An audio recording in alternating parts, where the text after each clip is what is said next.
Boa tarde a todas, todos e todas. A gente está caminhando para a nossa última mesa dessa sexta-feira, né, do dia 20, já ficando assim com muitas saudades.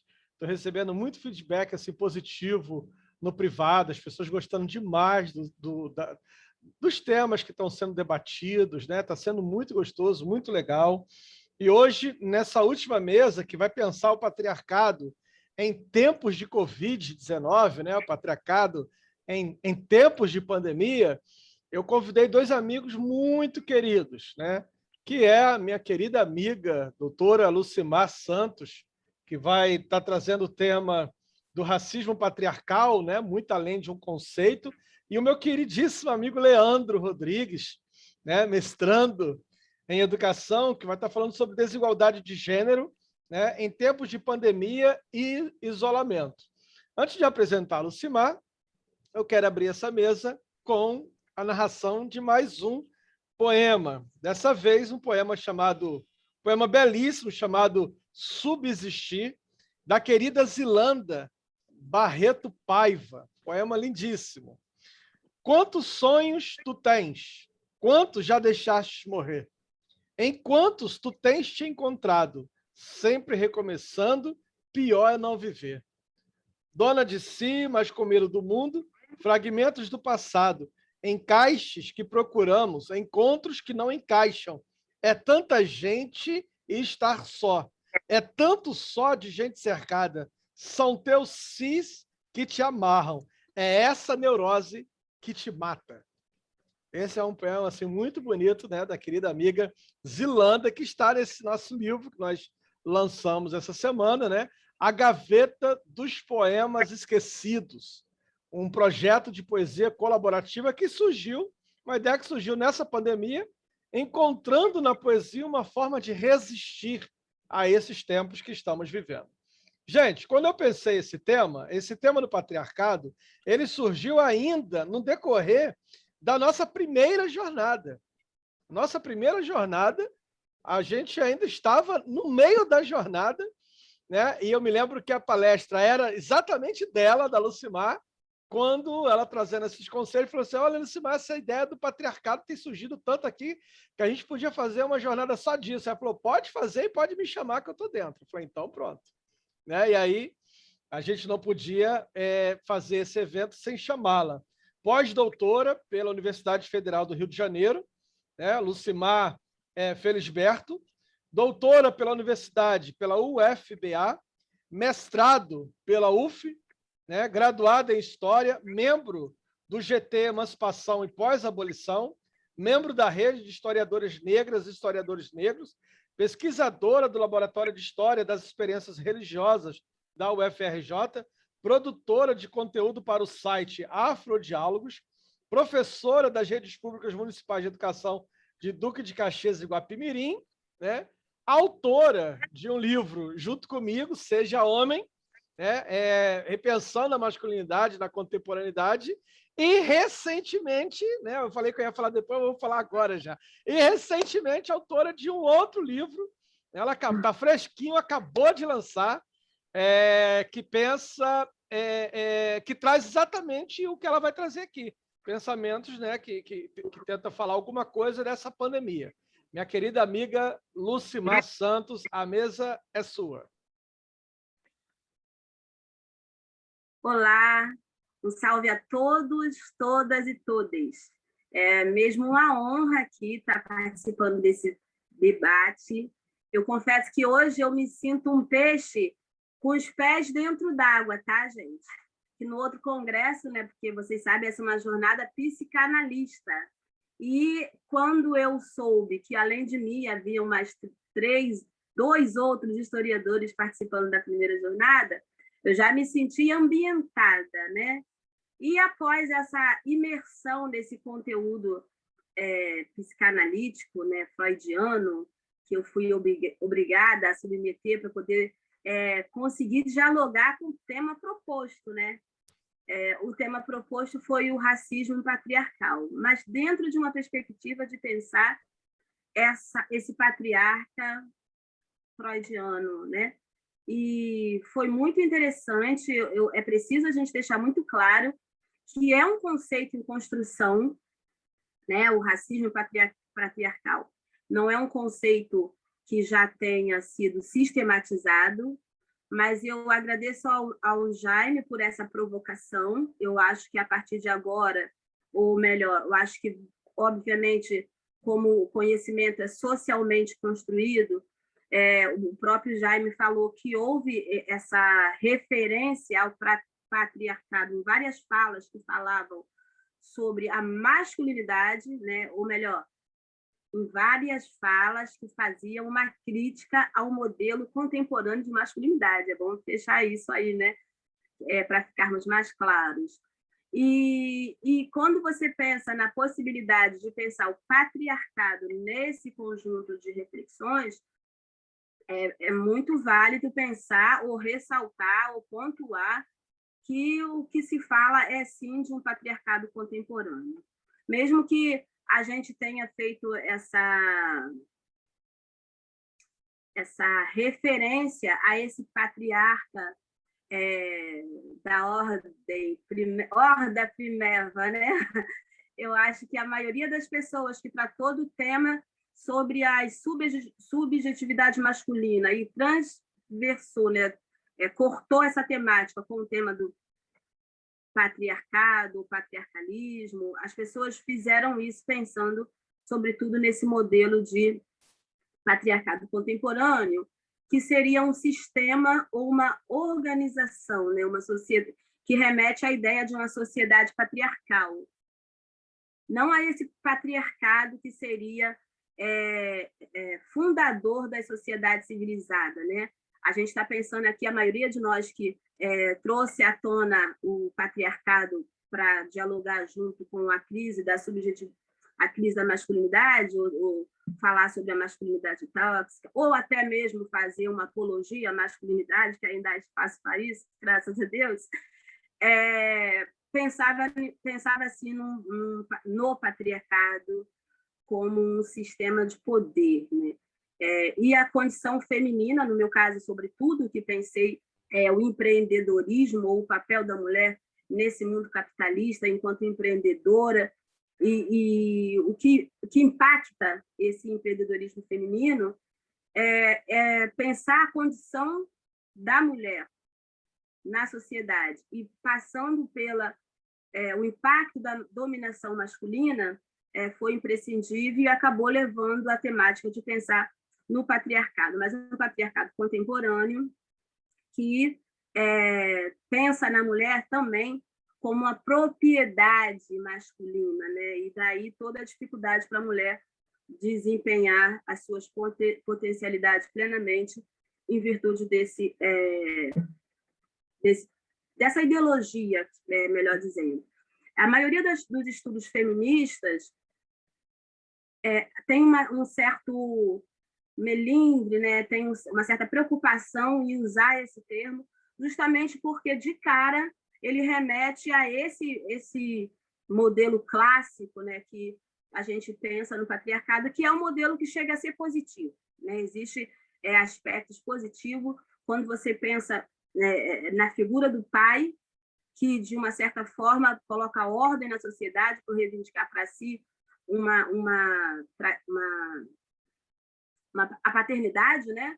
E quando a gente pensa no pai do patriarcado substantivo, a gente pensa na figura de um homem que está dominando uma comunidade, uma família, mas que não necessariamente haja relação de opressão, né, nesse domínio. Não necessariamente haja a relação de opressão nesse domínio. Então, são todas outras questões que têm a ver, sobretudo, com o desejo desse homem de possuir mulheres, né? E a posse tem a ver, passa muito pela perspectiva sexual, né? Esse domínio de poder dizer eu sou o pai dessa comunidade.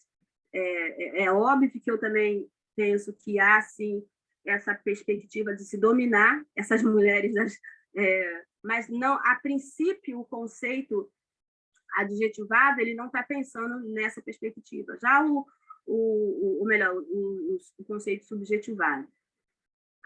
Quando nós pensamos, a maioria de nós pensou em patriarcado, relações patriarcais ou patriarcalismo, eu acho que tivemos o cuidado de pensar nisso de uma forma pontual, conceitual e histórica, né? Esse patriarcado clássico, ele, de uma certa forma, ele é histórico, né? Em todas as sociedades cabe a figura desse pai que submete todo o grupo à sua lei, à sua ordem, ao seu controle. Já o patriarcado clássico, ele é histórico, ele tem um formato em cada sociedade, e daí, quando a gente aborda esse conceito de patriarcado, é necessário a gente pensar nas especificidades desse conceito, né? Sobretudo, pensar que esse conceito é um conceito do campo da cultura. E eu gosto muito quando a gente pensa em cultura enquanto um feixe de significado, como dizem alguns antropólogos, né?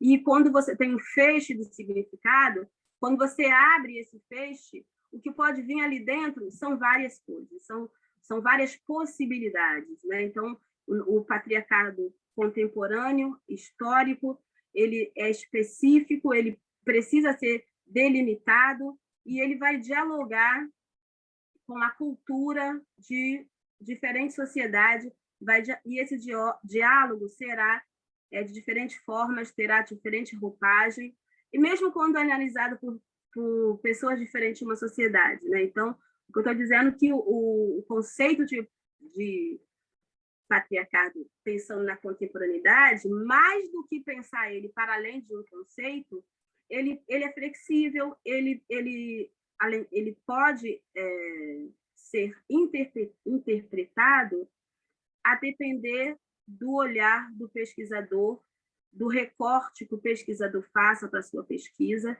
e ele vai ter sempre essa perspectiva fluida, né? Como são todos os conceitos do campo da cultura. Principalmente, né, no que diz respeito à a característica do nosso patriarcado, que a gente pode pensar em fazer a ponte para o patriarcado racista, né, para o racismo patriarcal, e pensando na sociedade brasileira, eu acho que o marco é pensar qual é o modelo de nosso patriarcado.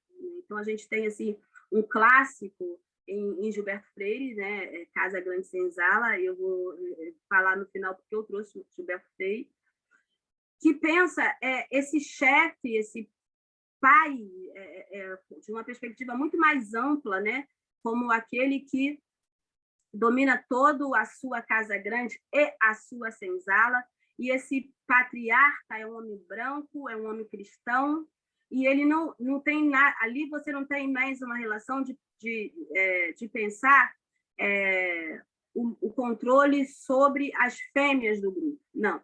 Aí você pensa no controle de toda uma propriedade, e propriedade ali seriam até mesmo os homens, como a gente sabe, os clientes, os escravizados. No modelo de patriarcado à brasileira, você tem o patriarca com essa tipificação que eu acabei de falar, né? Aquele homem branco, cristão, de origem europeia, mas que ele é o proprietário de coisas e de pessoas, né? Então, esse modelo ainda sobrevive no imaginário de muita gente, é um modelo que não cabe mais, né, nos modelos masculinos que a gente convive, porque as coisas são mutáveis, as relações sociais são mutáveis, e as mudanças que a gente vem observando não faz com que não caiba mais esse modelo de patriarcalismo. Sobretudo quando a gente começa assim, né, retoma a questão do racismo, nesse modelo do patriarcado à moda brasileira, os pobres, os homens negros e as mulheres negras foram todos invisibilizados.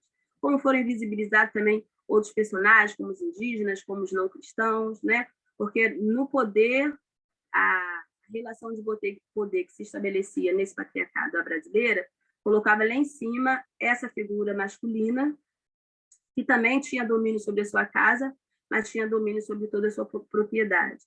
Então, a gente começa a pensar na possibilidade de um novo diálogo com outro tipo de patriarcado, que se afasta tanto de um patriarcado freudiano, quanto de um patriarcado weberiano, que também tem essa perspectiva de se fundar uma sociedade, né? De pensar nesse pai de uma família, nesse pai de uma comunidade, e essa figura patriarcal da sociedade brasileira contemporânea, e é também a figura do patriarcado contemporâneo, ele tem toda outra conotação, como eu estava falando, né? E o resultado disso tudo é a necessidade de novas lutas. Eu falei no semestre, na primeira jornada, sobre esse feminismo no plural, né? Porque a gente precisa trazer as outras demandas de outras mulheres para o feminismo, e acaba que você tem uma certa confluência dessa luta contra esse patriarcado contemporâneo e essa luta também do feminismo e essa luta antirracista, né? Porque as figuras que a feminista... Aí a gente pensa na feminista radical, né? Da segunda leva do feminismo, e não no feminismo contemporâneo, né? Mas essa luta feminista, essa luta antirracista e essa luta... ela tem toda uma mesma perspectiva de antagonismo. É esse mesmo homem dominador, mas não só dominador, como seria o patriarca dessas hordas primeva, ou da primeira, o patriarca do patriarcalismo clássico. Mas ele também é opressor, né? Ele também oprime, ele é quase um antagonista das mulheres, mas não só das mulheres, como eu precisei colocar agora, mas dos outros grupos, que aí eu preciso incluir também os homens negros e as outras ditas minorias que também são afetadas por esse patriarcalismo contemporâneo, né? É essencial a gente incluir, assim, ampliar, né, a necessidade dessa luta. Pontualmente, falando das mulheres, a gente tem alguns resultados negativos que estão sempre vindo à tona, que é o aumento da violência contra as mulheres negras, né? Um dado aí do dado das violências contra as mulheres mostrou que, em 2015, desculpa por estar indo tão longe, isso tem sido mais acentuado, se aumentou a violência contra as mulheres negras em mais 50% e diminuiu a violência contra as mulheres brancas em 10%. Essa recorrência ela vem se verificando. A gente tem uma luta contra todo esse círculo, esse sistema de dominação, que a gente pode dizer que é um sistema de dominação que não é patriarcal, mas se fundamenta no patriarcalismo, ou no patriarcado.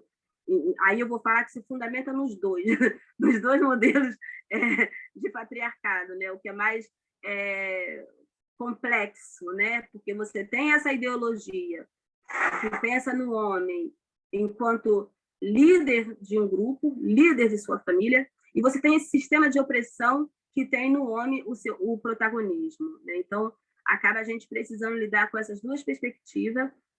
A ideologia a perspectiva ideológica ela ainda tem, como eu disse, alguns aspectos positivos, né? Quando a gente pensa na perspectiva contemporânea, a gente tem alguma dificuldade de encontrar aspectos positivos numa dominação que oprime, que agride, que viola, né? Mas aquela perspectiva que pensa no protagonismo do macho ante ao seu grupo social, ela ainda tem alguma coisa de positiva, né? Eu penso assim. Então, assim, uma pergunta que a gente precisa fazer para dialogar com esse tema: por que a violência contra as mulheres negras não caem, por conta dessa questão de que as mulheres negras não cabem, né? Aí a gente inclui também os homens negros, não cabem nessa benesses que o patriarcalismo clássico e contemporâneo tem lá de fundo, né? Enquanto um homem protetor que vai dar sustentabilidade, proteção ao seu rebanho, e nesse rebanho, nessa comunidade, nessa família, as mulheres negras não estão incluídas. Como não estavam incluídas na Casa Grande, né? A Casa Grande, o pai da Casa Grande, ele não tinha necessidade de proteger as mulheres negras da sua senzala. Muito pelo contrário, né? Esse pai da Casa Grande muitas vezes foi o violador, foi aquele que mais oprimiu, e oprimiu com essa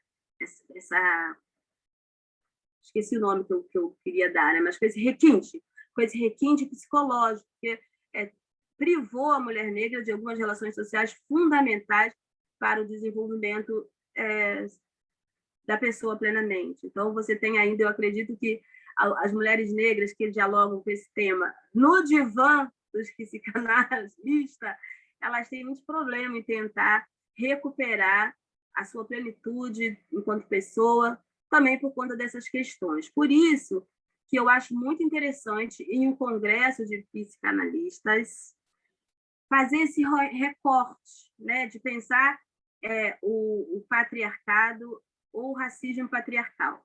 Porque é preciso, essa semana mesmo, eu esqueci de atender uma demanda de uma amiga, mas essa semana mesmo uma amiga ligou e falou: você conhece uma psicanalista negra? Porque ela precisava compartilhar traumas vivenciados por ela, que ela sabe que um outro profissional que não tenha esse pertencimento racial conseguiria entender, né? Então, em um congresso de psicanalista, fazer um recorte e pensar o racismo patriarcal é essencial para o conjunto de profissionais que tratam no divã de homens e mulheres negras refletirem sobre essa temática. Eu acho assim, eu parabenizo o Jairo pela iniciativa, né? E acho muito interessante que se volte a atenção para essa especificidade de uma grande maioria da população. Eu não tenho dados sobre isso, mas vocês que são psicanalistas devem ter, um corte do perfil racial das pessoas que são atendidas no consultório, né? É bom fazer esse corte e até para entender o porquê das pessoas, se houver, né, de fato, dados que comprove que há uma menor demanda, né, no atendimento de pessoas que sejam autodeclaradas negras nos seus divãs, né? Eu acho isso importante, porque existem algumas questões específicas, e principalmente quando a gente fala nesse tema, que é o tema de hoje, o racismo patriarcal, e a gente tem toda essa vivência de homens e mulheres negras, e essa questão patriarcal tão fundacional do racismo no Brasil, né? É muito importante. Tem um slogan, quase um slogan, que tem sido seguidamente repetido pelo grupo antirracista, que diz assim: a Casa Grande surta quando essa senzala aprende a ler, aprende a escrever e aprende a reivindicar os seus direitos. Então, acho que quando esse tema da minha fala de hoje, que eu espero voltar daqui a pouco a dialogar com vocês, caso surja alguma questão, ele está bem reportado, né, nessa pauta antirracista, que não chega a ser uma pauta, mas é uma afirmação, né? Antirracista, de pensar nesse surto da Casa Grande. Porque a maioria dos que estão dialogando com o problema entende essa perspectiva do racismo patriarcal. E quando você consegue, de alguma forma, inverter, né, essa lógica patriarcal e racista, a galera pira, a Casa Grande pira, e é o que tem sido feito nos últimos anos, graças a Deus.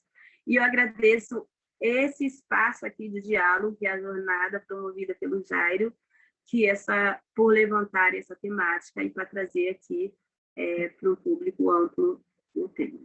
Obrigada. Lucimar, querida, é sempre um prazer imenso estar ouvindo você. Você está trazendo questões aí, Lucimar, que está presente no dia a dia no consultório. Quando você falou do divã, né? As pessoas aí que já me seguem sabem como eu trabalho a questão da corporeidade feminina. E eu fui desafiada por uma analisante que ela falou para mim, Jário, você posta fotos de mulheres com sobrepeso, você posta foto desse jeito, mas cadê as negras? Cadê as mulheres negras? Aí eu falei, caramba, é verdade, cadê as mulheres negras? Né? Porque ela falou assim, eu entendo que você está colocando corpos que estão fora de padrão, mas o corpo negro sempre vai estar fora de padrão. E aí eu achei isso legal, sabe? Porque eu falei com ela assim, não, mas sabe o que é? É porque eu busco fotos de mulheres fora de um padrão, né? De padrão de moda e tal. E por incrível que pareça, quando eu acho alguma imagem de mulheres negras, é quase sempre modelos, né? Muito bonitas.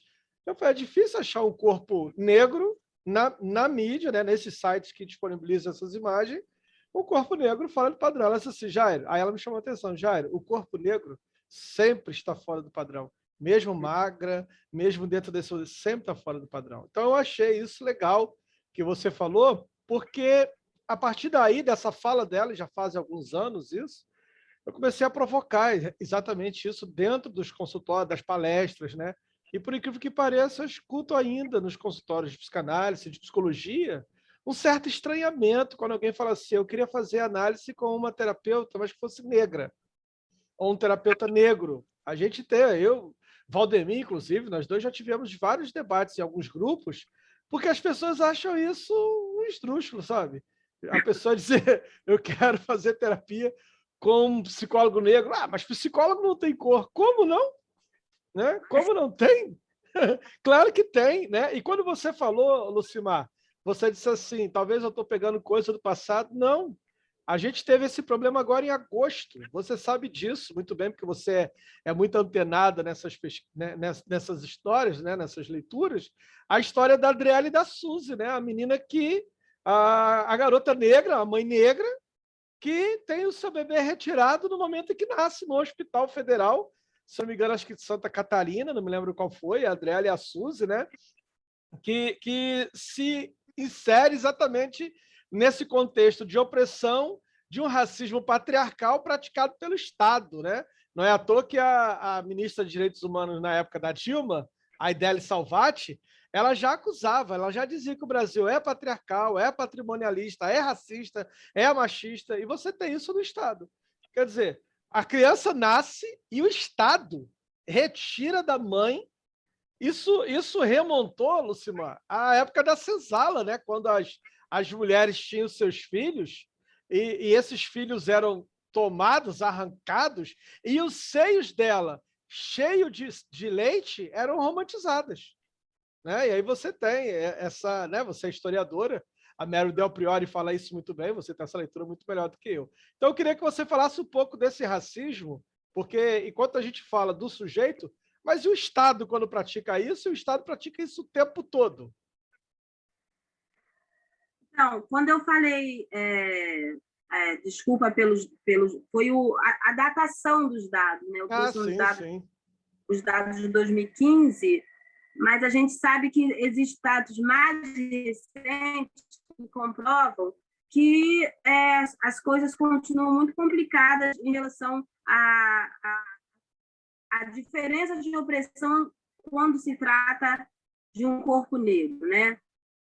Por exemplo, a gente teve agora aí um pouco vários casos que ficaram evidenciados por conta do nosso isolamento social. A gente teve o costume de prestar mais atenção nas notícias. E, por conta disso, as coisas ganharam amplitudes que foram muito legais. Né? Cada caso como esse que você citou aí, eles foram bastante amplificados, a mídia noticiou muito, as pessoas têm agora uma rota de circulação de informação muito mais ágil, isso chega nas nossas casas, e essas agressões que os corpos negros vêm sofrendo, não só nos Estados Unidos, é claro que a gente vê mais solidariedades ou mais sensibilidades enquanto se refere a casos não nacionais, né? Os casos nacionais parecem ser parte da nossa rotina. Então, acho que essa é uma questão quando você fala da não oferta de garantia para esses corpos negros por parte do Estado, tem a ver com a rotinização, que tem a ver com esse patriarcalismo. O normal é a não oferta de direito, a não oferta de garantia, a invisibilidade dos corpos de homens e mulheres negras. Quando você chega maltratado na delegacia, maltratado num atendimento médico, o normal é você se surpreender com um bom atendimento, né? Porque, infelizmente, o que se tornou rotina foi não prestar um bom serviço quando se trata de se atender um corpo negro. Justamente porque esse corpo negro, nesse sistema patriarcal contemporâneo, no caso do Brasil moderno, né, ele tem essa... inviabiliza e desumaniza, essa é a palavra, desumaniza. Quando você tem a possibilidade de pensar num ser humano que não é plenamente humano, né? Que ele é desumanizado porque antes ele era uma coisa, era uma mercadoria.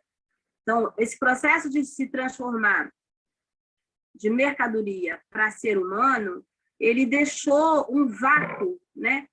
Nas relações raciais que se está correndo atrás até hoje, né? Então, quando o Estado deixa de oferecer garantias de vida, de acesso a oportunidades, é porque esse vácuo ainda existe essa não visão da humanidade do homem e da mulher negra. Ainda há necessidade de lutar, e o que é mais assim complicado é essa permanência desse tipo de ideologia na sociedade, né? Isso é o rotineiro. Às vezes as pessoas, como você falou, né? Quando um homem ou uma mulher negra pensa na sua especificidade e quer o atendimento de um psicólogo que ele julga que será mais sensível, mas como assim? Porque é aquela coisa que eu quase nunca uso, mas é o tal do mimimi, né? Você está de mimimi, mas não, porque as pessoas, o que está posto é que homens e mulheres negras têm uma humanidade diferenciada, que aguenta mais dor, que são mais fortes, que tendem ao crime, né? Então, são todas ideias desse período dessa sociedade patriarcal constituída no Brasil na modernidade, que deixou ainda resquícios que colaboram na construção dessas complexidades sociais, que está difícil, por mais que a gente tente, e esses dados que eu apresentei aqui, que mostram que a luta feminista está funcionando mais para as mulheres brancas, né? As mulheres não negras. E as outras lutas que a gente vai tendo por melhores direitos, por mais que a população negra ainda consiga acessar alguns deles, eles atingem mais as populações não negras. Então, é resquício dessa ideia fundada na sociedade patriarcal, que ela é, sim, estruturante, ela estrutura a nossa sociedade e temos toda essa dificuldade de lutar contra, né? Uma coisa que eu ia dizer, já que a gente está pensando, né, o tema tem a ver com a pandemia, né? A quantidade de mães solos que surgiram nessa pandemia, quando o governo achou por bem oferecer um pouquinho mais, né, as mães que fossem chefes de família ganhariam um pouquinho o dobro desse auxílio emergencial, né? Então, a quantidade de mães que vivem sem serem dominadas por um patriarca ou sem ter um pai na família que cuide de sua família, né? Vivem por si só, foi bem maior do que o governo mesmo estimava, mas foi bom que elas conseguissem se posicionar e foi bom que elas conseguissem ser visualizadas na nossa sociedade. Porque antes, quando se falava de mãe solo, tinha até uma outra perspectiva do mimimi, né? Mas elas surgiram, e isso a gente vê aqui. Eu acho que assim, o que ficou mais claro assim nesses dias de reflexão sobre esse tema é pensar que o patriarcalismo sobreviveu aos patriarcas, né? A gente não vê mais essa figura, mas a ideia estruturante que coloca a mulher como ser de segunda ordem, coloca tantas e tantas outras pessoas como seres humanos de segunda ordem, a ideia prevaleceu, mas o protagonista dela a gente não encontra mais.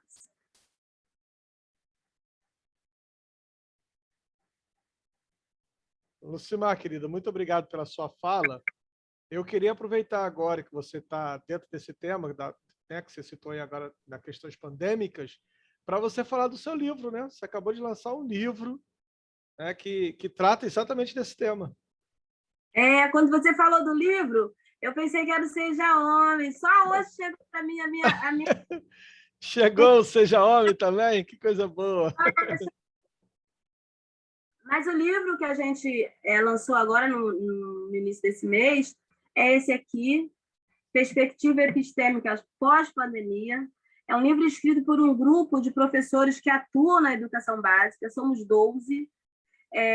Todos os temas foram entrecruzados, né?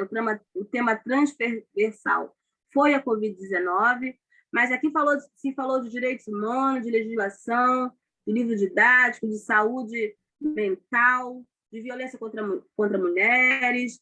Foi um livro muito diverso, é um livro muito diverso. Você tem condições de colocar no chat aí como é que a pessoa faz para entrar em contato com você? Esse livro é adquirido direto com você? Como é que é? É livraria, contigo? Eu vou passar para ti daqui a pouco e você faz isso para mim. Faço sim. O que a gente fez? A gente deixou os autores, eles mesmos estão distribuindo os livros. A gente descobriu agora, durante esse período aí, o tal do valor mórdico para envio de livros. Eu não sabia que existia isso. Então, o livro pode ser remetido, né, para qualquer região do país com um preço muito legal, não encarece. Os Correios lançou isso. Hã? Foi lançado pelos Correios, que querem privatizar, né? Eu não sabia, Jara, soube agora. Eu Os Correios lançou isso na pandemia. E aí, logo depois que o Correio lançou, aí o Guedes quer privatizar o Correio. Deixa essa paradinha para a gente lá. E escuta, eu enviei um livro para Alagoas, né, para Delmiro de Gouveia, e o valor da postagem ficou em R$8. Eu achei muito tranquilo, né? Super possível. Então, tem os autores, eu e Valdemir, que também está nessa jornada, somos 2 deles, e os contatos estão sendo feitos diretamente conosco, tá bom? Aí será um prazer, e eu acho que a leitura é muito gratificante, ela está voltada para professores e educadores, mas pela sua atualidade, ela com toda certeza é de interesse de qualquer cidadão que queira ter acesso à obra.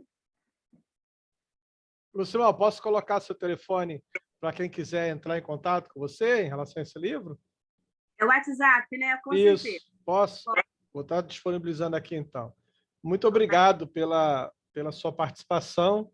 Tá? Já disponibilizei aí no chat, esse é o WhatsApp da professora Lucimar. Muito obrigado, querida, pela sua fala. Eu que agradeço. Até que deu um bom tempo de conversa. Eu falei com você eu falei que a gente provoca e a coisa ia ficar bonita. A gente vai continuar com o mesmo tema. A gente só sai no final, estou por aqui. Boa tarde a todos, todas e todas. A gente vai continuar com o mesmo tema, a gente só vai mudar o palestrante, né? Mas a gente vai continuar com esse tema da pandemia, né? Com a questão da educação também. E aí eu estou trazendo um amigo querido, que é o Leandro, que vai estar falando sobre a questão da desigualdade de gênero em tempos de pandemia e isolamento. Leandro é um querido também, aliás, todos os palestrantes são muito queridos, né? São amigos, é gente que está assim, no meu círculo de intimidade, gente que eu tenho muito carinho. E o Leandro é um deles, né? O Leandro, a gente tem muito carinho pelo Leandro, a gente está sempre trocando algumas ideias, algumas coisas, com ideias de escrever artigos juntos, livros juntos, a coisa toda. Eu falei que o Leandro é para a vida.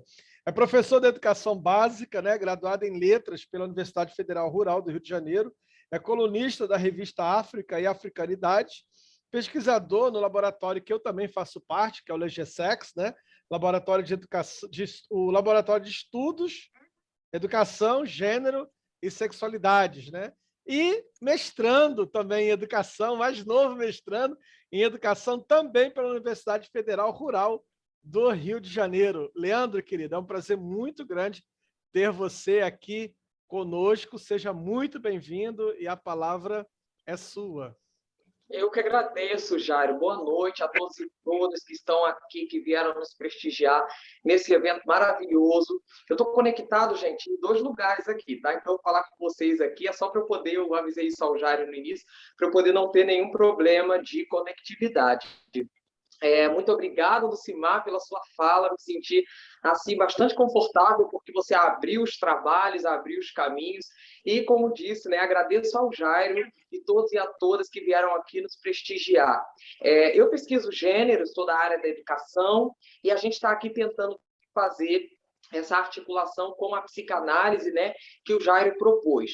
Então, eu venho hoje falar para vocês um pouco mais sobre a violência de gênero contra a mulher na pandemia de Covid-19, né, um problema que eu considero não como um problema de agora, mas como um problema histórico, né? E aí, eu organizei minha fala, a metodologia que eu vou utilizar vai ser uma metodologia de citação. Eu não vou falar sozinho. Eu digo que eu sou um homem feminista, sou um homem gay radical, mas eu sempre falo acompanhado de teóricos e teóricas que nos dão, né, que nos conferem esse aporte teórico com maior profundidade para que falemos e discorremos sobre essas questões. Então, a pandemia de Covid-19, para a gente começar a situar, a gente sabe que ela é uma doença causada pelo novo coronavírus, e ela foi anunciada no dia 15 de março de 2020.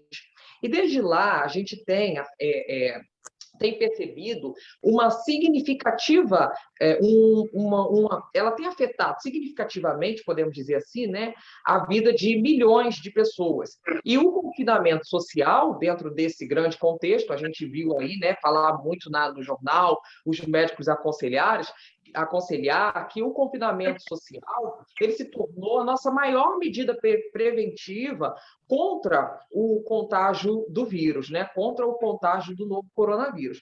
Mas isso fez com que muitas pessoas tivessem, pelo menos no início, né, e agora, com as suas jornadas também de trabalho reduzidas pela metade, a gente fez com que muitas pessoas tivessem as suas atividades, então, restritas ao ambiente doméstico, à esfera do lar. E alguma dessas pessoas a gente precisa esquadrinhar e dizer que são mulheres, né? Mulheres de diversas idades, mulheres de diversas condições econômicas e que agora, desde o dia 15 de março de 2020, elas se encontraram confinadas obrigatoriamente com seus parceiros dentro de casa, não raro parceiros que são agressivos, né? E aí a gente acompanhou o alarmante aumento da violência de gênero se tornando destaque não só no Brasil, mas em jornais pelo mundo todo. A gente tem 2 grandes veículos, o El País, né, e o Le Monde, na França, que vão sempre estar publicando notícias e informações sobre a violência de gênero. E no começo do mês de abril, por exemplo, o periódico El País, ele informou para a gente, eu li essa matéria, que 12 mulheres haviam sido assassinadas na Colômbia durante a quarentena, né? E já o jornal francês Le Monde, que eu disse para você, ele sempre publica dados dessa violência em diferentes países. E aí, desde o começo do confinamento social, eles têm acompanhado essa violência de gênero e eles nos informam que no mês de março os números de mulheres e garotas agredidas, e a gente fala, né, de adolescentes, de jovens, ficaram lá na China, que foi o primeiro lugar onde aconteceu o primeiro isolamento social. Em algumas regiões, a gente sabe que ainda há isolamento social na China. Então, há uma semana também, o mesmo jornal, que é o Le Monde, aí eu separei aqui para vocês, ele destacou que essa violência, ela se faz presente, gente, não só lá na China ou não só na Itália, mas aqui na América Latina, na nossa vizinha, Argentina, né? Que ao menos 6 mulheres e meninas haviam sido assassinadas desde o começo do isolamento. Ainda que fosse uma vida, seria muito, né? Então, a França, que é o palco do aumento das violências conjugais contra as mulheres, desde o começo da crise sanitária aí provocada pelo coronavírus, ela contabiliza já, gente, um aumento de 30% dessas agressões. Então, a gente está falando de um número alarmante que chama a nossa atenção. E isso em diversos países. Porque os números só sobem. E todos os contextos, a gente está aqui falando de patriarcado, patriarcalismo, a Lucimara trouxe isso, né? O patriarcado, ele estende os seus tentáculos universalmente. Então, a gente está falando que todos os contextos demonstram que aquilo que a professora estudiosa Catalina Oquento, ela definiu, né, que ela falou que a crise que nós vivemos hoje do coronavírus, ela é uma crise, mas a violência de gênero, ela é uma crise, ela é uma pandemia silenciosa. Portanto, nessa perspectiva, na perspectiva dos estudos de gênero, a pandemia da Covid, ela se tornaria menos pior do que a pandemia da violência de gênero contra as mulheres, porque ela é uma pandemia silenciosa que não vem de agora. É por isso que eu digo que ela seria, nessa perspectiva, pior, porque ela vem de anos e anos, né, de séculos, principalmente no Brasil, com a formação colonial que nós temos.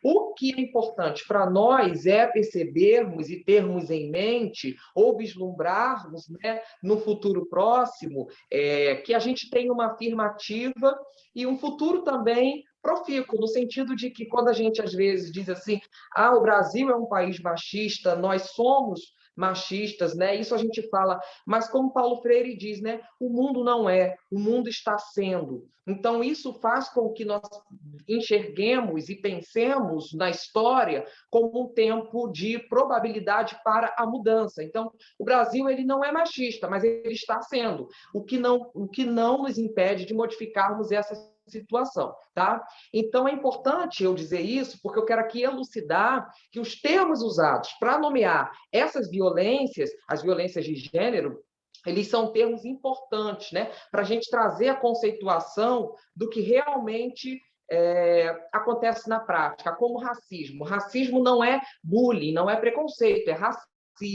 A LGBTQIA+fobia não é preconceito, não é uma falta de tolerância, é LGBTIQIA+fobia. Então, é importante a gente conceituar e dar nomes, como dizia minha avó, né? Dar nomes aos bois ou colocar os pingos nos is. Então, no Brasil, trazendo para o nosso quintal, como brincava Machado de Assis, a noção de violência de gênero, ela, óbvio que tem as suas origens marcadas pela noção de violência contra a mulher, mas ela não se restringe somente à violência contra a mulher. Mulher, cisgênero, né? Porque quando eu falo também na mulher travesti, na mulher transexual, quando eu falo também na violência de gênero do filho, aquele filho que é homossexual e às vezes o pai não aceita e dentro de casa violenta aquele menino, eu também falo de uma violência doméstica. Tá bom? Então, apesar de a violência contra a mulher ser o norteador desse conceito de violência de gênero, ele se fundiu, ele se criou, digamos assim, ele se engendrou, principalmente ali nas décadas de 1970 e 1980, né? E aí eu trago aqui para a gente pensar essa historiografia dos gêneros, esse livro da professora Guacira Lopes Toro, chamado Gênero, Sexualidade e Educação, uma perspectiva pós-estruturalista, que ela vai discorrer com mais precisão sobre isso e vai falar para a gente, né, que esse conceito de violência de gênero ele vai se fundar ali, vai se engendrar a partir de 1970 a 1980, vai ter um fortalecimento, principalmente pelos movimentos movimentos de contracultura, pela resistência da mulher à ditadura militar, né, de 1965, porque a gente sabe que o golpe acontece em 64, mas essas mulheres elas vão ter um protagonismo maior a partir de 65, que a gente já vai começar com o recrudescimento do regime militar, mas eu não vou entrar nessa história, porque isso vocês podem ler lá na professora Ana Maria Collen, né? Basta aqui a professora Guacira Lopes Louro. Então, esse conceito de violência de gênero, ele nasce aí, entre 70 e 80. E isso é importante para a gente, porque isso se deu em função da mobilização de mulheres contra assassinatos que eram cometidos pelos seus cônjuges. E, claro, além de outros tipos de violências que elas vivenciavam, né, que eram ocorridas ali no espaço familiar, como a psicológica, a física, que era o espancamento, e a violência com outras formas de maus tratos. É importante a gente falar dessa questão de mobilização, porque a gente tem que ter em mente que o movimento feminista de mulheres negras, o movimento transfeminista, que é aquele movimento... Beijo, Florence! A Florence está aqui com a gente. Gosto muito dela, minha amiga. Ela comentou ali, eu vi aqui, não aguentei, tive que mandar um beijo para ela. Então, esses movimentos, né, feminista, transfeminista, movimento negro, movimento LGBTQIAP+, eles não são fruto de um momento, como algumas pessoas tentam desqualificar. Essas mulheres estão de mimimi, esses homens estão dizendo que agora podem viver livremente o amor que não ousa dizer o nome, porque agora virou moda. Não, não é moda. Essas discussões não são frutos de momentos, mas são frutos de movimentos que acontecem ao longo da nossa história, tá? Então, com o avanço dos estudos de gênero no nosso país, ali a partir de 1990, a gente passou, então, a utilizar de forma mais recorrente o conceito de violência de gênero. E o que isso reflete? Né? Reflete as relações de poder. As relações de poder, que o Michel Foucault vai falar, ele está até ali, o livro eu tinha que ter colocado aqui para dar a dica para vocês, mas da Microfísica do Poder, né, publicado, eu tenho uma edição que é a 22ª, publicada pela editora Graal no ano de 2006, a Microfísica do Poder, que é do autor Michel Foucault, que ele vai dizer exatamente isso, né, que as relações de poder, elas expressam também relações de sociabilidade.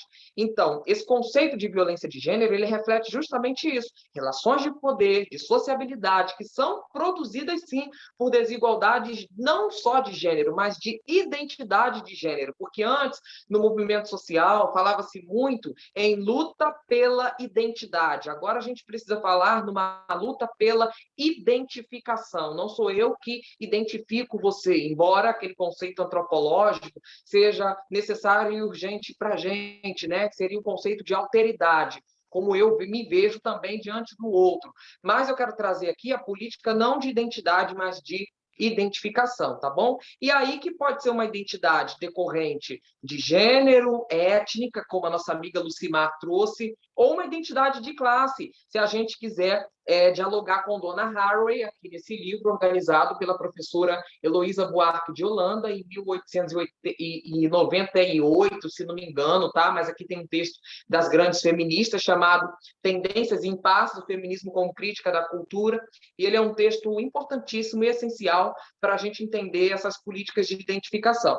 E como eu falei para vocês aqui, né, o recorte econômico, o recorte de classe, que também é muito importante para a gente dialoga com Karl Marx, se vocês quiserem, tá? Aqui o Capital. Na introdução já dá para tirar bastante coisa proveitosa, porque o livro é muito difícil, tá, gente? O Marx, ele abstrai bem, vai lá na economia, então, para você ler, você tem que ter um pouquinho de paciência, e ele também é um calhamaço, né? Então, assim, você tem que querer muito ler, mas é importante para a gente poder conhecer, tá? Aquilo que o Marx ele está trazendo para a gente estar falando. Então, como eu falei para vocês, que esse conceito de classe ele se refere a relações de poder, ele também se refere principalmente a essas violências que são sofridas por mulheres em diferentes faixas etárias. Então, a mulher nova ela pode sofrer violência, mas a mulher idosa também pode sofrer violência. A gente tem que ter uma acuidade também, uma sensibilidade de olhar para esse corpo idoso e ver que ele também pode sofrer violência, sim. E, em sua maioria, se a gente lembrar, né? O alvo dessa violência são as mulheres, como a gente falou aqui só para reiterar, e de uma violência masculina. E quando o homem violenta, ele também se autoviolenta. Eu sempre gosto de trazer os índices de morbimortalidade por causas externas na saúde do homem. O que são as morbimortalidades? As morbimortalidades, elas são, na verdade, aquelas mortes autoinfligidas ou autoimpostas, ou seja, quando o homem abusa de substâncias como álcool, ou quando ele está numa situação de drogadição, ou mesmo quando este homem ele faz algumas peripécias no trânsito, por exemplo, e ele vai se autoimpor, né, essa violência também, justamente pelo exercício do padrão de uma masculinidade hegemônica que diz que ele pode, que ele é legitimado a fazer aquilo ali. Então, voltando para a nossa questão da violência doméstica, os dados do Ministério da Saúde, eles são muito claros, são muito claros. No Brasil, cerca de 70% desses casos, gente, eles são cometidos por cônjuges ou por alguém dentro da própria família da vítima. Então, a gente está dizendo que essa mulher não precisa sair de dentro da esfera do lar para ser violentada.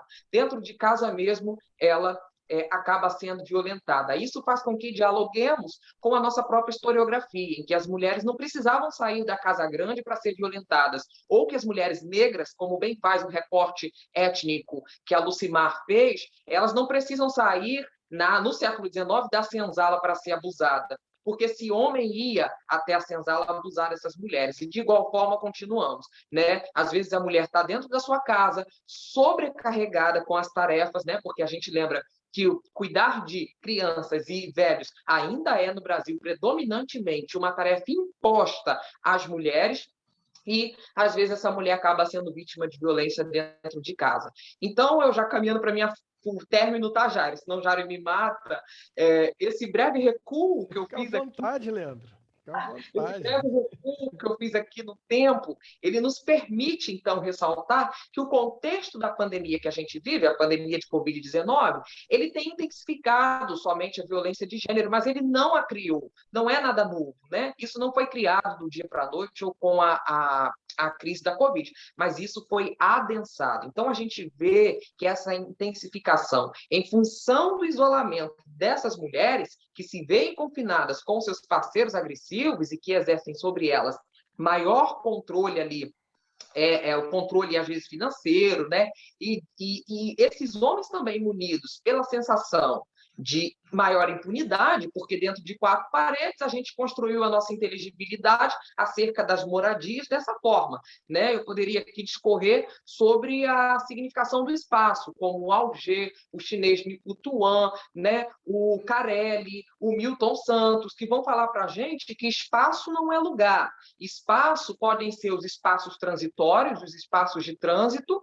Por exemplo, quando a gente está pegando um ônibus, no ponto de ônibus esperando, isso não é um espaço de permanência, o ponto de ônibus é um espaço de trânsito. De igual forma, o hospital também não é um espaço de permanência, é um espaço de trânsito. Mas a gente ressignifica esses lugares, por exemplo, quando a gente pega um livro, Jairo, para ler no ponto de ônibus. Aquilo deixa de ser um ponto de ônibus somente e passa a ser a sua biblioteca particular. Então, a gente criou e fomentou as nossas inteligibilidades acerca da espacialidade onde vivemos, que a gente chama vulgo casa, que dentro da nossa casa ninguém pode meter a colher. Daí vem briga de marido e mulher, principalmente se for dentro de casa, ninguém mete a colher, porque dentro de 4 paredes ninguém tem nada a ver com a minha vida, porque ninguém paga os meus boletos. É assim que a inteligibilidade brasileira concebe a esfera do lar. Tanto que na nossa Constituição Federal, e isso, claro, está dito, né, a esfera do lar ela vai ser tida como algo inviolável.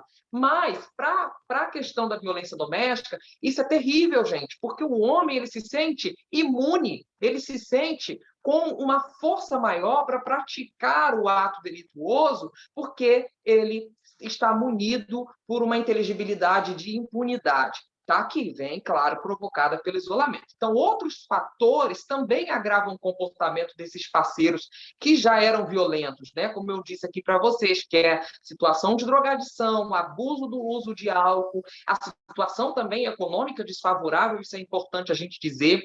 Por quê? muitos desses homens, eles se sentem abalados nas suas premissas de masculinidade. Então, a partir do desemprego e da diminuição de renda, ele se sente menos homem. E, com isso, ele se sente...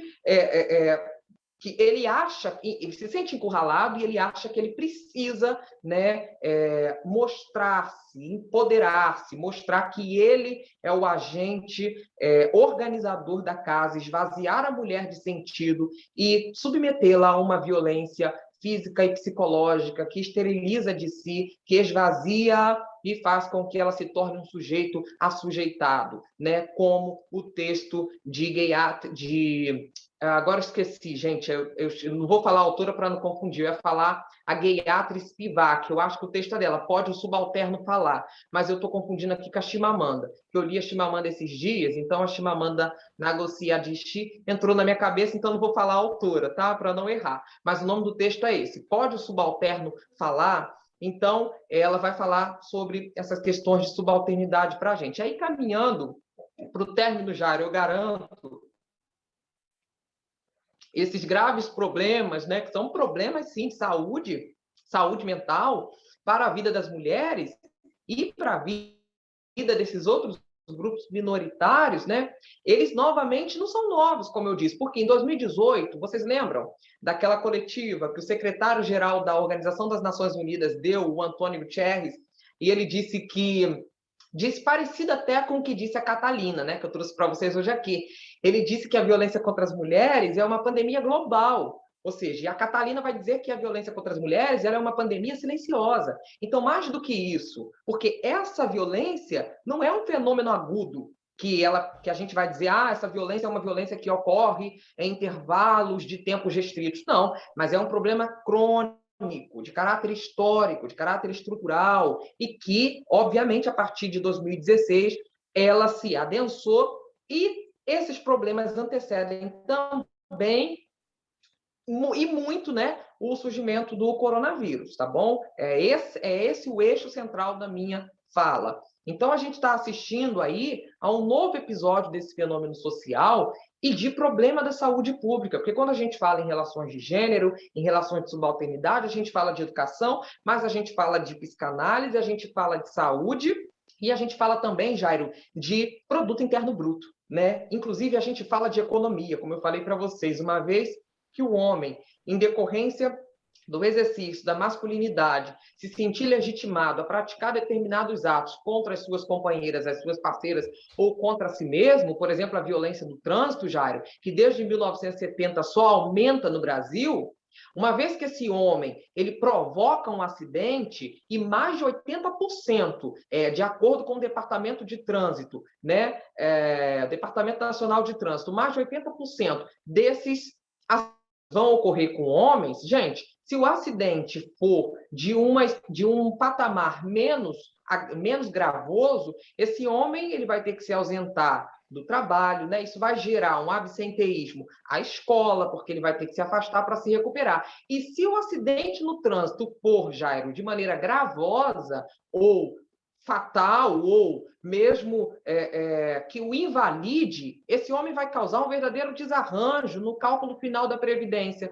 porque ele vai ter que se aposentar muito antes do cálculo previsto. Então, vejam que masculinidade, gênero, violência de gênero, educação e saúde são conceitos que estão imbricados. E neste mês é importante a gente reiterar, Jairo, que o Brasil mostrou novamente os seus números alarmantes para esse tipo de violência, né? Ali na primeira semana de abril, logo no início do ano, o portal R7, que é aquele da Record TV, ele destacou que a quarentena expôs, o mesmo que eu estou falando aqui, né? Expôs a crise de violência doméstica no país, porque cerca de 15 dias antes, a Folha de São Paulo havia publicado que as mortes de mulheres haviam dobrado no estado de São Paulo, né? Que a gente sabe que tem uma cultura de construção da masculinidade pela ideia também da questão dos bandeirantes, muito forte. Isso a gente não pode negar, tá bom? Então, a preocupação com o aumento dessas agressões fez com que até o diretor,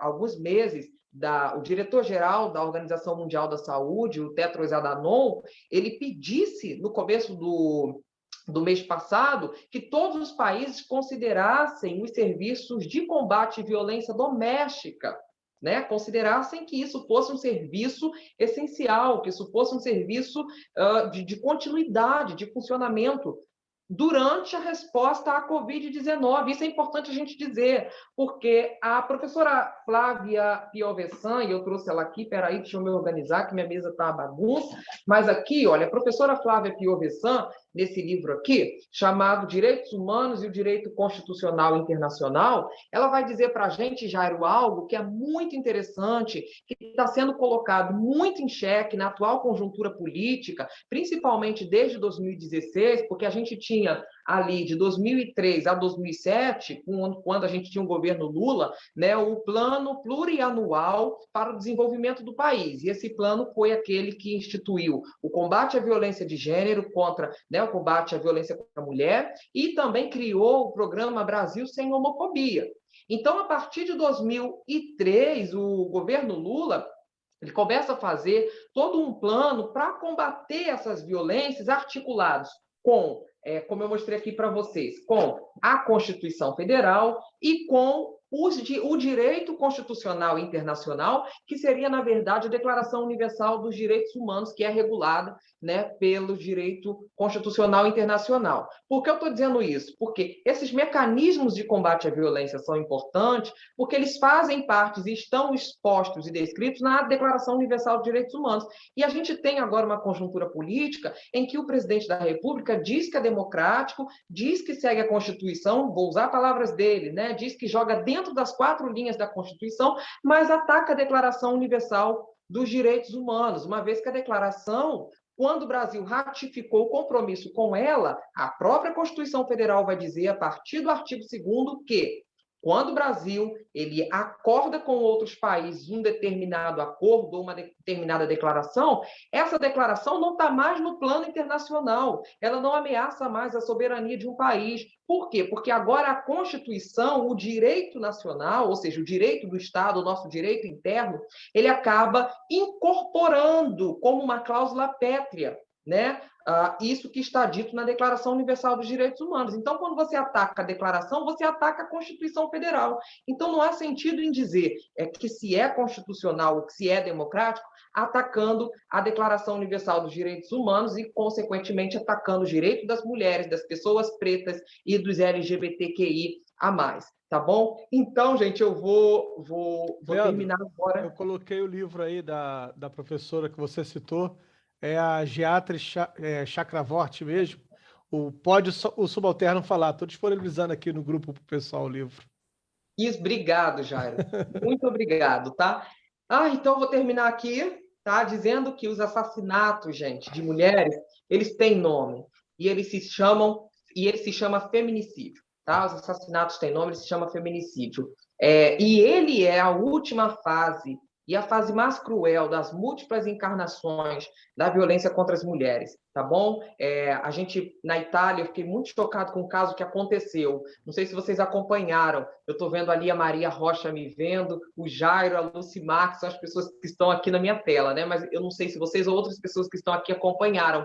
Mas na Itália, um enfermeiro, ele matou, né, a sua companheira porque ele a acusou de que ela havia transmitido para ele o vírus do coronavírus, né? a Covid-19. Então, ele a matou dizendo que ela havia transmitido o vírus para ele. Alguém poderia dizer, olha, essa notícia, Leandro, ela está querendo dizer, ela fala sobre o medo que algumas pessoas têm do coronavírus, mas eu contra-argumento, e eu digo não. Essa notícia, mais do que dizer sobre o medo que a pessoa tem do vírus, ela diz respeito sobre a banalização das vidas das mulheres. Porque um vírus, esse homem poderia se curar, mas da morte, essa mulher não terá a oportunidade de se curar. Então, essa é uma notícia que denuncia e que escancara, explicita uma cultura de violência que atinge massivamente os países tanto do Ocidente como do Oriente. Há quem diga que o Ocidente criou o Oriente, como disse o grande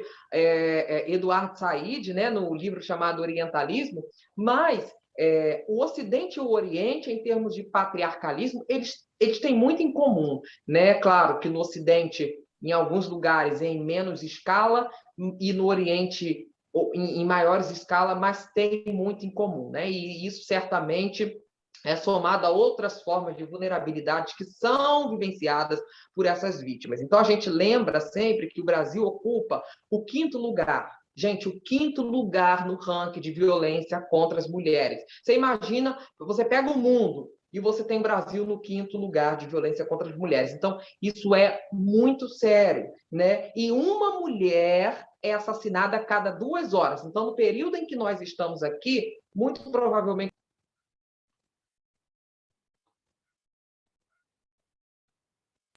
esse número, né, ele acaba também sendo camuflado, porque a gente sabe que existe uma realidade mais alarmante, que é a realidade da subnotificação, né? Porque a importância de se ver e agir sobre esses dados de forma mais concreta, mais perene, é gritante e urgente, né? Porque não haverá resposta para o machismo. Eu acho isso que é interessante, né? O homem criou a mulher e a mulher criou o feminismo. O homem branco do século XVIII, do século XIX, principalmente no Brasil, criou o homem negro. E o homem negro e a mulher negra criaram a negritude. Então, não há combate ao machismo, não há combate à misoginia, se não vermos também o quanto custa essa saúde física e mental dessas meninas e mulheres, a falta de investimentos em pesquisa. Quanto que isso custa? Porque a falta de investimentos em pesquisa e política pública e educação para as relações de gênero são investimentos importantíssimos e que a gente sabe que no Brasil foi congelados a partir da emenda número 95/2016, né, ainda do governo Temer, que congelou os gastos públicos. Então, isso inviabiliza a pesquisa, inviabiliza a produção de conhecimento, porque nenhum governo, gente, nenhum governo, ele consegue produzir política pública sem que antes haja pesquisa. Eu também sou pós-graduando em Educação e Divulgação Científica, e eu tenho visto como é importante a gente produzir, divulgar, e não só divulgar, mas disseminar a ciência também. Mas sem recursos ou com parcos recursos, isso fica quase que inviável, tá bom? Então, isso é muito importante. E aí você pode denunciar os casos de violência contra a mulher, né, pelos números 180 e 190 também, que é o número de polícia, tá? E aí eu encerro a minha fala com uma fala de Elza Soares, né? Cadê meu celular? Eu vou ligar para o 180, que é muito interessante essa música, porque é uma música que a mulher pode estar ouvindo dentro de casa e às vezes está sofrendo uma violência doméstica, e quando ela escuta essa música, ela tem ali nas mãos a faca e o queijo para denunciar esse agressor que vem sendo construído no coletivo imaginário da nação brasileira por meio de múltiplos investimentos, como a literatura, como os elementos plásticos, e a gente fala do cinema, tá? Orquestrando, né, estruturando e organizando esse homem para ser um homem agressivo. Claro que nem todos são, tá, gente? A gente está falando aqui especificamente daqueles que são, porque eu tenho sempre muito cuidado com as generalizações. E é isso, eu espero que vocês tenham gostado. E obrigado pela paciência, porque eu sou acelerado. Então, vocês viram que eu falo assim, meio que correndo, mas é isso, Jairo. Coisa de professor. Ficou muito linda a sua fala, muito lindo, Leandro. Eu só queria linkar, você trouxe algumas questões, eu queria linkar aqui aquele autor que a gente gosta muito, né, que é o Boaventura de Souza Santos, naquele livro, quando ele fala sobre a cruel pedagogia do vírus, que ele já apontava, né, uma coisa muito interessante, que para garantir, você falou isso, né, para garantir a quarentena dos outros, a mulher não cuida da sua própria quarentena. Né? E aí ele coloca as pessoas todas em casa, né, tendo mais braços em casa, dá a impressão de que tem mais gente para distribuir as tarefas de casa, mas não tem, não. É mais gente para a mulher fazer sozinha, porque as mulheres são as cuidadoras do mundo. Olha aí o Boaventura falando isso. São as cuidadoras do mundo. E ele já apontava isso lá no início de 2020, quando ele coloca assim, e a pandemia vai aumentar ainda mais os casos de violência doméstica, e principalmente violência contra as mulheres. Imagine você um lugar, né, a casa é um lugar de refúgio, lugar de proteção. E, na verdade, as mulheres não estão protegidas dentro de casa. E aí você tem agora a pesquisa que saiu esse mês, pelo levantamento Datafolha, né, pelo Fórum Brasileiro de Segurança Pública, que mostra que caiu a violência na rua, mas aumentou as agressões dentro de casa, a ponto de 1 a cada 4 mulheres ter sido vítima de algum tipo de agressão nessa pandemia. Isso é alarmante, né? Isso é alarmante. Ô, Leandro, você inclusive esqueceu de falar, né? Você trabalha, né? Sua pesquisa é dentro do projeto de escola de homens, não é isso? Que avalia exatamente. Fala um pouco sobre isso. Não é assim, justamente porque eu gosto, Jairo, de sempre enxergar os dois lados da moeda, né? Para a gente poder ter uma visão mais panorâmica e mais dinâmica de como funcionam essas engenharias e essas engrenagens do gênero, né? Então, eu olho para a situação da mulher, eu digo que eu sou feminista, e eu digo que sou feminista não numa perspectiva feminista radical, mas numa perspectiva feminista pós-estruturalista, que me permite dizer que eu, enquanto um homem, eu sou feminista, tá? Então, as violências sofridas pelas mulheres, a gente precisa olhar, precisa pesquisar para promover política pública. Mas a gente também precisa olhar para a figura do homem, que é um agressor, se ele agrediu, aliás, a gente chama autor de violência, né? Ele pode ser um autor de violência se ele fez, se ele promoveu, né? Se ele concretizou a violência. Ele tem de ser punido, sim, independentemente da classe social, independentemente de outras questões que nós aqui possamos arrolar, porque é um delito e, diante da lei, você tem que punir, não tem como correr, né? Mas não é só buscar uma política punitiva, como a Lei Maria da Penha, ela trabalha, ela tem esse cuidado com esses dois lados da moeda. Ela pune, né? Mas ela também isso foi ratificado, se não me engano, em 2020, pelo presidente Jair Bolsonaro, né? Ele ratificou na lei, incluiu ali na lei que era obrigatório a existência de centros de reeducação de masculinidade para esses homens, autores de violência doméstica. Então, porque a gente entende que o homem também precisa ser tratado, o homem também precisa ser cuidado, porque senão você prende, ele vai ficar lá 4, 5 anos, depois ele vai sair, e a probabilidade dele voltar a cometer essa atitude delituosa é muito grande. Então, não basta punirmos, nós temos também que ensiná-lo, que reeducá-lo. Óbvio, Jairo, que lá na minha pesquisa eu estou tentando mostrar no mestrado que antes da gente ter toda essa estrutura montada, é claro que a gente vai ter, porque o ser humano ele é o ser do caos, ele é o ser do imprevisível. Então, um ou outro vai destoar e vai acabar fugindo, né, das estruturas de contenção que precisam existir para que toda a sociedade ela acabe funcionando. Então, mesmo que nós tenhamos a educação de gênero e sexualidade na escola, algum outro homem pode destoar mais lá na frente. Mas o número de reincidentes, por exemplo, nesses projetos que são chamados Escola de Homens, né, que são grupos de homens voltados para reflexão e desconstrução da masculinidade hegemônica, que de hegemônica ela não tem nada, ela se coloca como hegemônica. Mas, na verdade, a gente tem um monte de formas, um monte de maneiras de ser homem, de ser mulher, principalmente a partir do século XVIII, e a gente pode fazer até um estudo pictográfico por meio das obras de Caravaggio, né? Essa masculinidade ela vai ter oportunidade nesses grupos, Jairo, de ser ressignificada, de ser reavaliada, de ser revista. E os números de incidência, por exemplo, na escola de homens que eu pesquiso, do Tribunal de Justiça do Estado do Rio de Janeiro, o número de reincidentes, a escola funciona desde 2010. Então, pela escola já passaram mais de 4.000 homens. Reincidiram na escola, ou seja, praticaram novamente ou promoveram a violência contra a mulher apenas 29 homens. Gente, no universo de 4.000, você ter 29 homens sendo reincidentes é uma porcentagem muito pequena, que mostra o sucesso desses grupos, mas que, como eu disse, ainda não são, esses grupos não são realidade em todos os lugares, em todos os estados, porque isso foi sancionado pelo presidente Bolsonaro em 2020, né? Então é algo recente. Mas antes de 2020 já havia alguns tribunais que faziam esse trabalho. Tá? E ele se matriculou nessa escola de homem? Porque é importante, isso é outra coisa importante também, seria importante ele se matricular, né? Ratificou e tal, se matricula também. Jário, eu sempre, quando as pessoas me dizem assim, às vezes as pessoas me questionam, né? Leandro, como você faz uma fala no início, que vocês viram que eu fiz uma crítica, né? Não é contra a pessoa dele, mas é contra a atitude de um chefe de Estado, que isso fique bem claro, tá?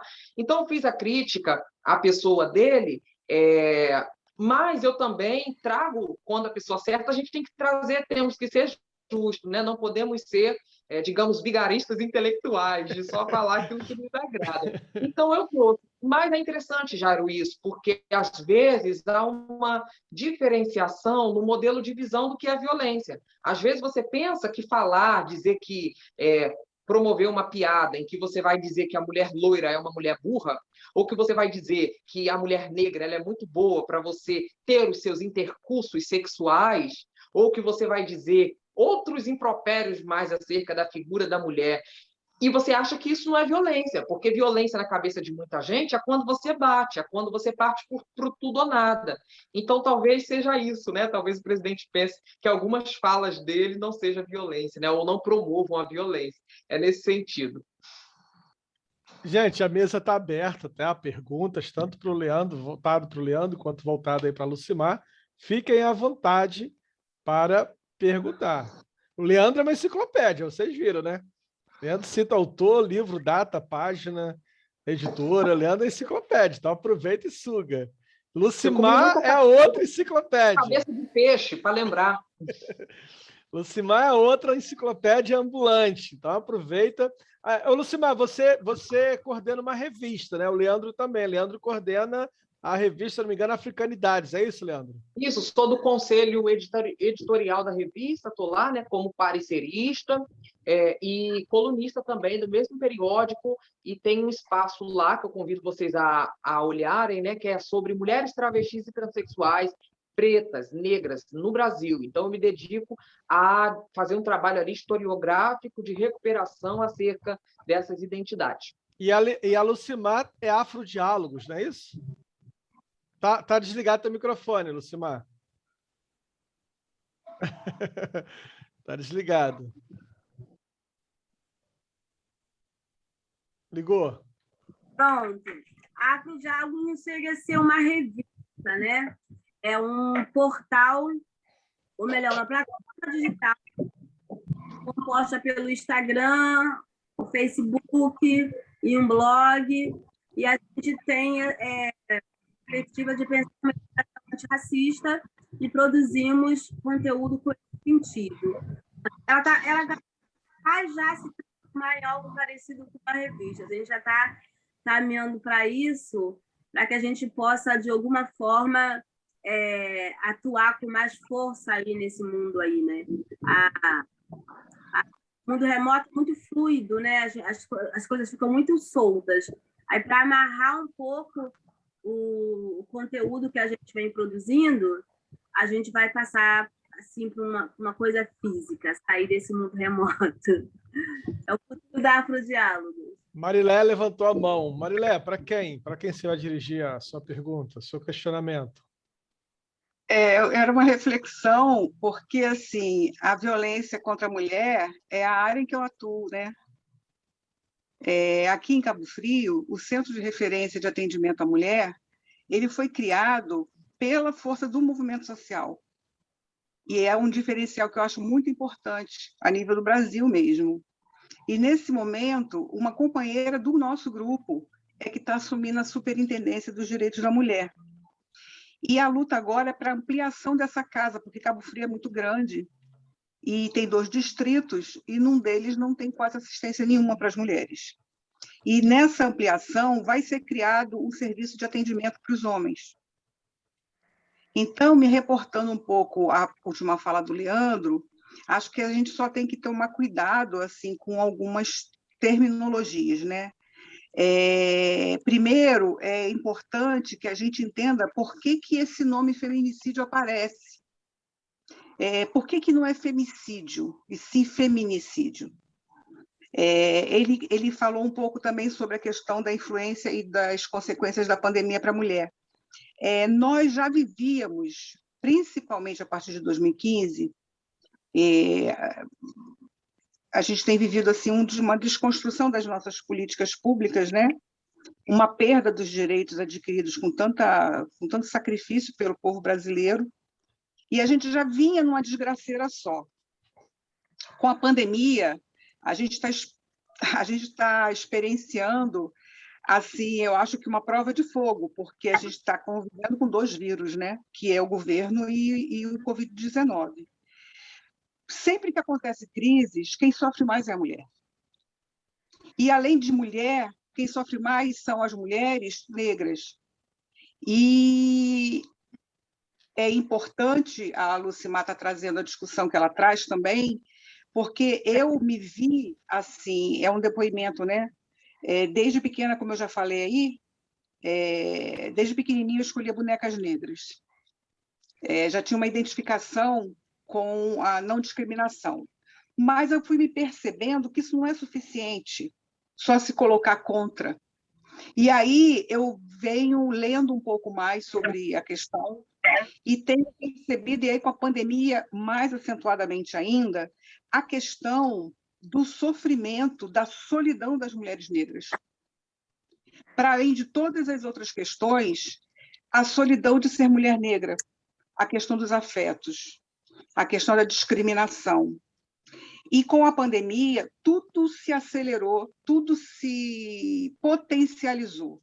Porque se a casa passou a ser o lugar de segurança para as pessoas, ela já era risco para a mulher e passou a ser mais ainda.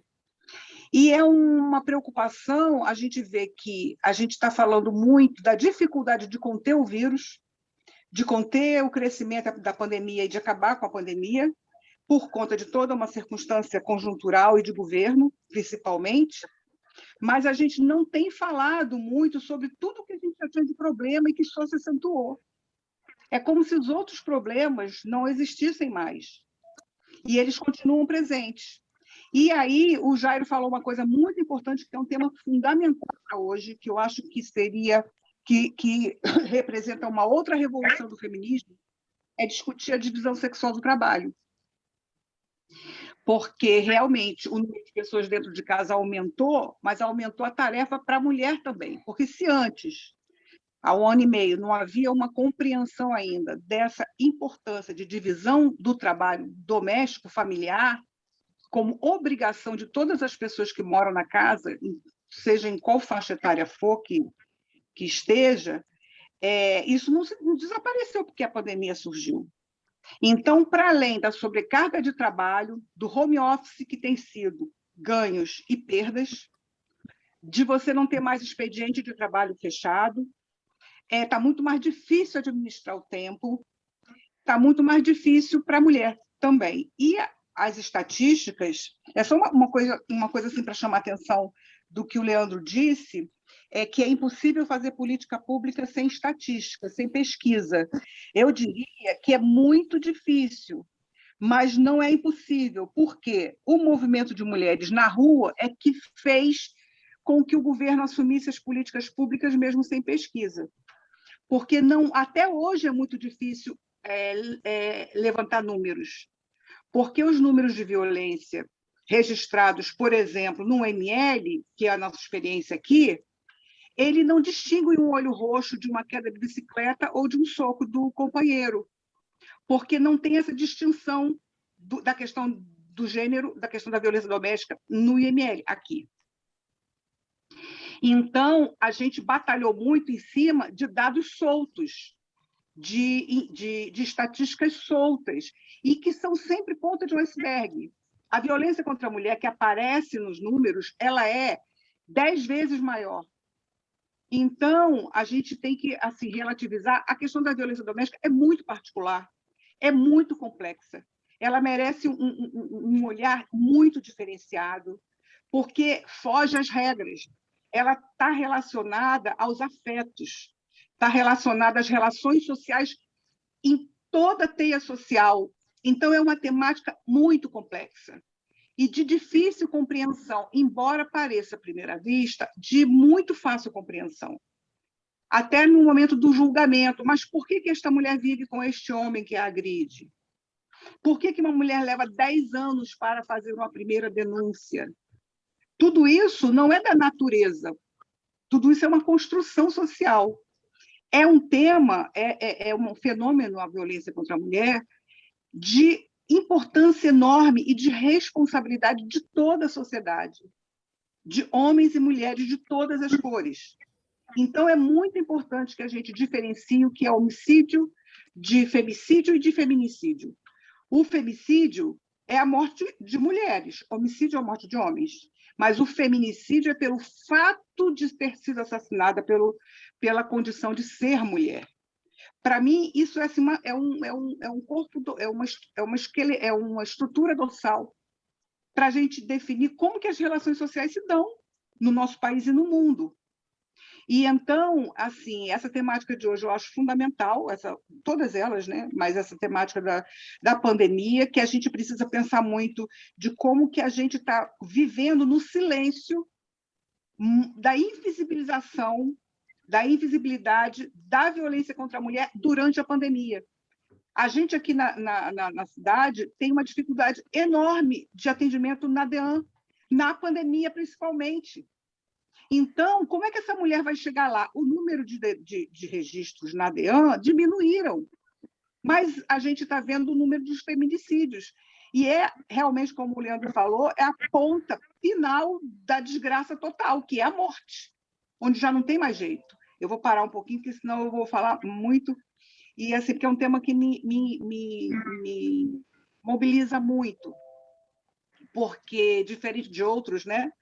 Quando você é mulher, você desenvolve empatia, você se vê como representando essa dor também, e aí é difícil separar, mas a gente tem que separar, sim, o pessoal do profissional, o pessoal do pesquisador, mas é algo que é, assim, vital, né? Visceral.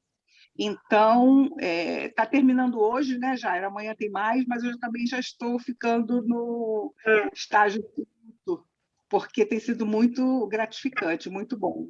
Que bom, que coisa boa, Marilé. Você vê como é que você implica com bastante coisas aí, né? Como pode o número da DEAN diminuir quando a violência aumentou? Né? É uma coisa muito doida. O Leandro estava no trabalho que o Leandro faz, né? E é bom aqui, né, Leandro, citar que a nossa querida amiga Joelma Perru, né, que está dentro desse projeto também. É interessante aqui falar, Leandro, que esses homens que vão... Seu microfone está fechado, tá, Leandro? É interessante aqui observar, né, Leandro, que esses homens que vão para essas escolas, eles não vão por vontade própria. É uma determinação do fórum. Jairo, exatamente isso. É uma determinação do juiz. Eu queria só ponderar duas coisas, né? Uma para corroborar com a fala da amiga, que eu esqueci o nome agora, Marileia. desculpa. Marileia. Ô, Marileia, esqueci seu nome, desculpa. É porque você saiu aqui da tela e apareceu a Maria Luísa Pinto. Aí, como o nome é parecido, eu confundi. Eu falei, não, sem problema.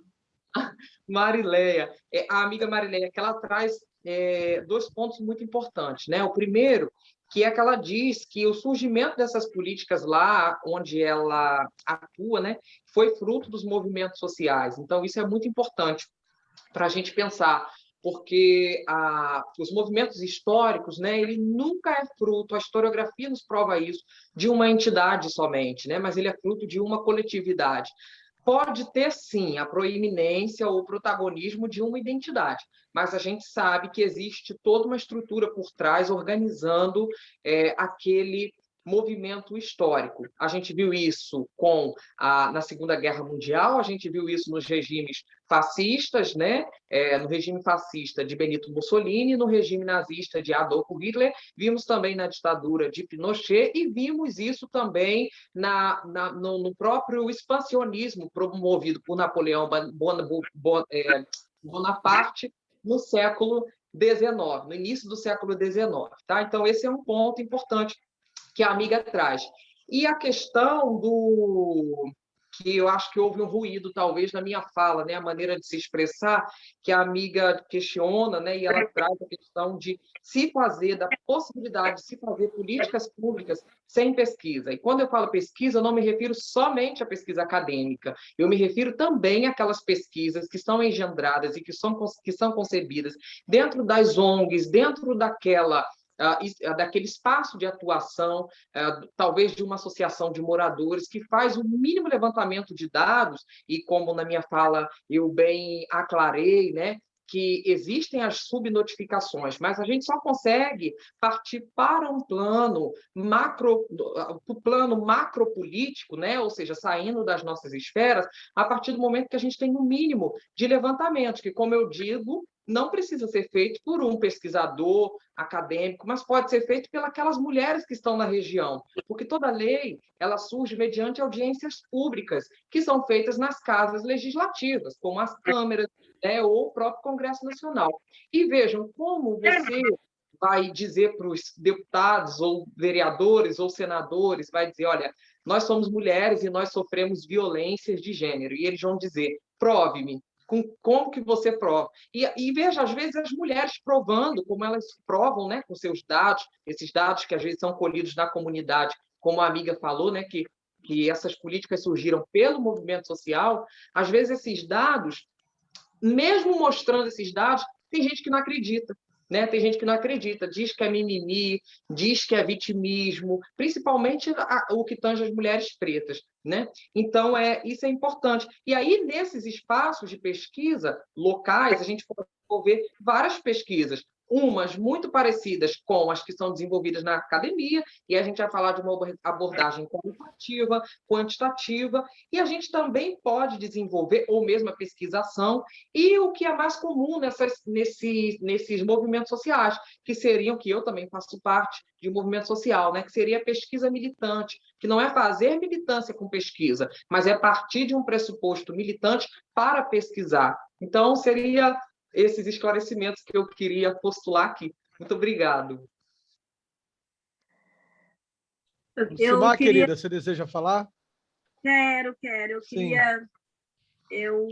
O que mais me impactou, me impressionou aí nessa fala da Marileia, e veio ao encontro de algo que você falou agora há pouco, sobre pensar em desenvolver empatia em relação à mulher, né? Eu sou filha de uma família que a maioria de nós somos mulheres. Eu tive 3 filhas de mulheres e agora eu tenho um neto, né? Então, assim, presenciar o cuidado dispensado por uma mulher a um menino de maneira tão próxima tem sido uma experiência nova para mim, né? Então, eu pensei no que Jari falou em relação a como cuidadora, não só cuidadora desse lar, mas cuidadora de nós enquanto seres. E aí você ouve depois falar que será necessário ou é necessário desenvolver empatia em relação às demandas da mulher, né? É engraçado, parece que isso era uma coisa que não deveria haver cobranças nesse sentido, né? É muito complicado, complexo a gente pensar.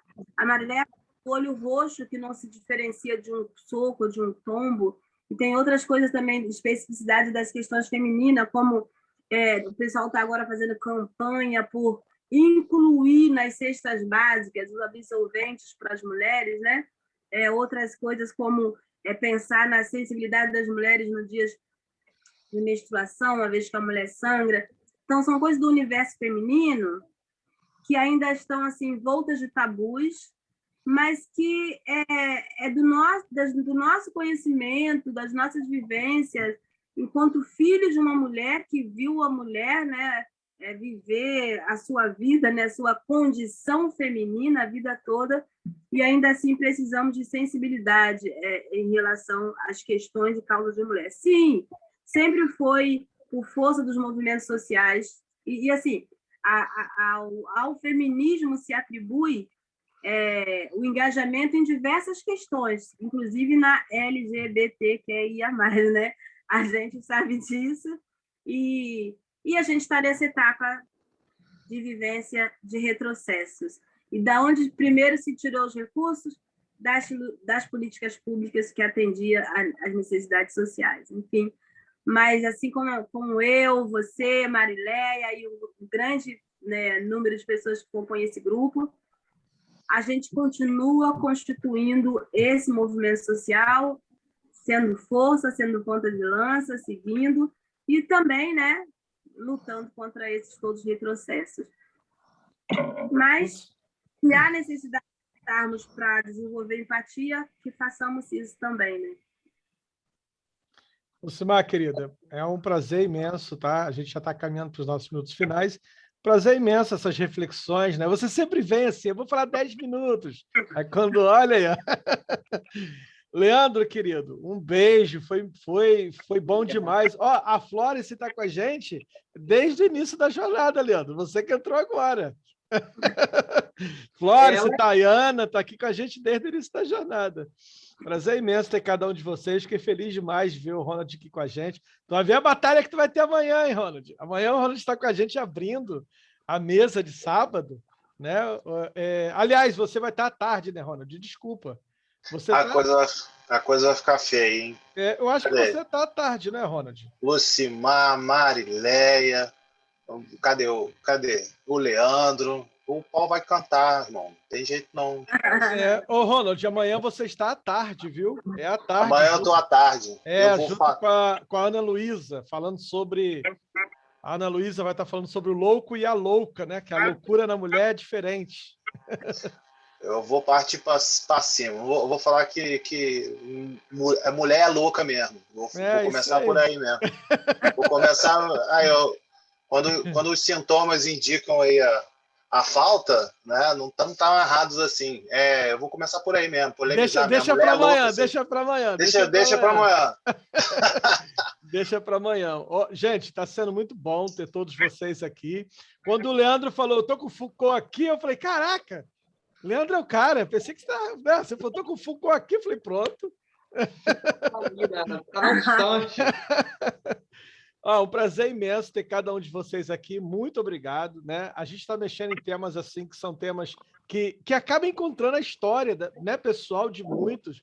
A gente viu isso ontem, a gente viu isso hoje, porque são temas tabu, né? São temas recheados de muita polêmica, temas assim que vêm de militância, como disse o Leandro, que surge a partir de militância. Então, assim, gente que sangrou por isso, né? Gente que está sangrando por isso.